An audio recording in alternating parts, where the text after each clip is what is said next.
Você já parou para pensar quanto imposto está embutido em tudo que você consome no supermercado? Não estamos falando só daquilo que você vê no extrato ou na nota fiscal.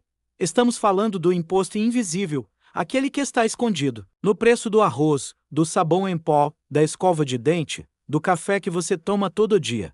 Esse é o imposto que você paga sem saber e que corrói o seu salário sem fazer barulho. No Brasil, mais da metade da carga tributária vem do consumo. Isso quer dizer que você paga imposto toda vez que compra algo, seja um pão francês na padaria ou um pacote de fraldas no mercado. O problema? Esse imposto é o mesmo para todos. Ricos, pobres, desempregados. E é aí que mora a injustiça. Vamos imaginar uma pessoa que ganha um salário mínimo ou algo em torno de R$ 1.400. Essa pessoa gasta praticamente tudo no básico: comida, higiene, transporte, energia.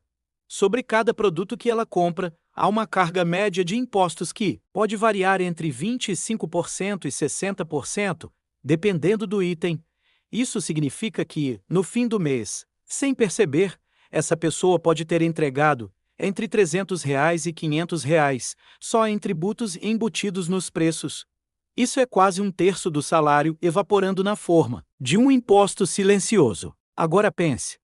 Quem ganha R$ 15.000 por mês também paga esse mesmo imposto no arroz, no feijão, no sabão. Mas, proporcionalmente, isso representa uma fatia muito menor da renda dessa pessoa. Enquanto o mais pobre compromete quase tudo, o mais rico mal sente. É o que os economistas chamam de sistema regressivo. O peso do imposto é maior justamente sobre quem tem menos. E por que isso acontece? Porque o Brasil cobra pouco imposto sobre a renda e cobra muito sobre o consumo. A alíquota do ICMS, por exemplo, chega a 18% em produtos básicos em muitos estados e pode subir para até 30% em alguns itens. Além disso, ainda há PIS, COFINS e, em alguns casos, IPI. Tudo isso entra no preço final e vai direto para o caixa do governo. Vamos usar um exemplo concreto. Imagine que você vai ao supermercado e compra uma cesta básica, com os seguintes itens: 1 quilo de arroz, 1 litro de óleo, um pacote de café, um sabonete, um creme dental, um detergente, um pacote de feijão. Em uma análise tributária média, mais de 40% do valor pago pode ser imposto. Ou seja, se a cesta custou R$ 100, cerca de R$ 40 foram para o governo e você nem viu. Nos Estados Unidos, por outro lado, a média de imposto sobre produtos de supermercado é entre 0% e 7%, dependendo do estado. Em muitos lugares, alimentos e itens básicos são isentos. No Canadá, é comum que produtos de primeira necessidade tenham alíquota zero. O mesmo ocorre na Alemanha e na França. Ou seja, lá, o imposto é desenhado para preservar a renda de quem mais precisa. Aqui, o sistema faz o oposto: tributa o essencial, poupando o capital. Isso tem consequências diretas. O Brasil está entre os países com maior carga tributária sobre o consumo do mundo. E, ao mesmo tempo, é um dos que tem menor retorno em serviços. O Índice de Retorno de Bem-Estar à Sociedade IRBIS, que mede o quanto o cidadão recebe em troca dos impostos que paga, coloca o Brasil nas últimas posições entre os grandes países. Em outras palavras, pagamos muito e recebemos pouco. Agora pense nos efeitos indiretos disso. Se o custo da cesta básica sobe por causa dos impostos, o salário mínimo precisa subir para compensar. Mas isso gera pressão sobre os empregadores, que muitas vezes não conseguem arcar com a folha de pagamento. Resultado: menos contratações, mais informalidade, mais desemprego. E mais, quando o governo tributa fortemente o consumo, ele desestimula o mercado interno. O brasileiro consome menos porque tudo é caro.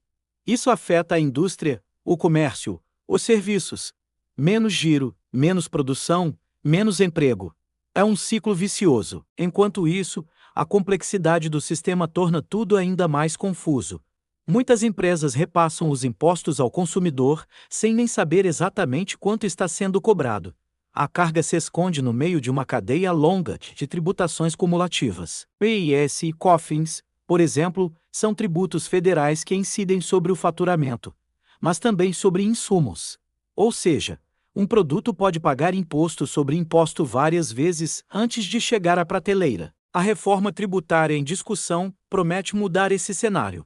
A ideia é substituir 5 tributos ICMS, ISS, IPI, PIS e COFINS por um imposto unificado sobre valor agregado IVA. Isso tornaria o sistema mais transparente e permitiria o crédito tributário em todas as etapas. Mas ainda é incerto se a reforma virá com alíquotas mais justas, especialmente para os produtos essenciais. Enquanto isso, o consumidor segue no escuro. Você paga R$ 12 em 1 quilo de café, mas não sabe que quase R$ 5 disso é imposto. Você paga R$ 8 em um detergente, mas R$ 3 foram tributos. E tudo isso sem ter a menor ideia de quanto está indo para onde. A nota fiscal, muitas vezes, nem mostra a carga total. E mesmo quando mostra, a linguagem é técnica, difícil, quase inacessível. De acordo com estimativas do Instituto Brasileiro de Planejamento e Tributação IBPT, uma família brasileira de classe média gasta em média R$ 8.000 por ano apenas em impostos embutidos em alimentos, produtos de higiene, limpeza e outros itens de supermercado. Isso representa cerca de 25% do total gasto anual com consumo. Em produtos como café, feijão, açúcar e margarina, a carga tributária pode chegar a 36% do preço final. Já em itens como sabão em pó e cosméticos, ultrapassa 40%. Isso significa que, ao longo do ano, o brasileiro comum está pagando entre 2 a 3 meses de compras apenas em impostos, sem perceber. Essa tributação invisível corrói o orçamento familiar, especialmente entre os que têm menor renda, e compromete a segurança alimentar de milhões de brasileiros. Esse é o grande problema. Além de pagar muito, o brasileiro paga no escuro. E quando não se sabe o quanto se paga, também não se sabe quanto se deve exigir de volta. A falta de transparência gera apatia. E a apatia permite que o sistema continue como está. O Brasil não é pobre por falta de produção, mas por má distribuição. E o sistema tributário é um dos principais responsáveis por isso. Ele tira muito de quem pouco tem, e tira de forma escondida. Se queremos mudar esse cenário, precisamos começar pela consciência. Saber quanto pagamos, como pagamos e o que recebemos em troca. Segundo estudos do Instituto de Pesquisa Econômica Aplicada, IPEA, e da OCDE, uma taxa de equilíbrio mais justa, para países em desenvolvimento, seria uma composição de até 15% da carga total vinda do consumo e pelo menos 35% da renda e do patrimônio. Isso permitiria aliviar a pressão sobre os mais pobres, sem reduzir a arrecadação total, e promover uma distribuição mais equitativa da carga fiscal. Essa transição é fundamental para que o sistema pare de penalizar quem consome e passe a cobrar mais de quem efetivamente pode contribuir mais. Neste canal, você vai aprender a reconhecer esses mecanismos. Vamos seguir explicando, com exemplos reais, o que os impostos fazem com o seu dinheiro. Porque só entende quem estuda, e só muda quem entende ponto. Se esse vídeo te fez pensar, curta, compartilhe e se inscreva. A revolução começa pelo conhecimento. E você pode ser parte disso.